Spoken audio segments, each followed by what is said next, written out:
Асан қайғы желмая мініп желдіртіп, сарыарқаны аралап жүргенде, әр жерге айтқан сындары мынау екен.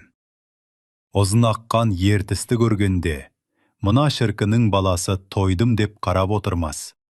Қарным ашты деп жылап отырмас. Сиырдың мүйізі, домыздың құлағы шығып тұрған жер екен депті. Түндікті өзенін көргенде, 12 қазылық ой түндік, маңырап жатқан қой түндік. Қойдың құлағы тұтам шығып тұрған жер екен деп, тастап кетуге қимай, артына 3 қараған екен. Сонан 3 қара атанған екен таудың аты. Қызылтау деген жерге келгенде, тау тасы кеш болғанда, қой болып ыңыранып жатады екен. Тоқты қысыр қалмайтын жер екен депті. Баянауыл тауын көргенде, ат ерін алмайтын жер екен. Бауырында тұзы бар екен, тұзы ауыр екен. Бір түн түнеп кетемін деген адам, бір жұма тоқтап қалады екен.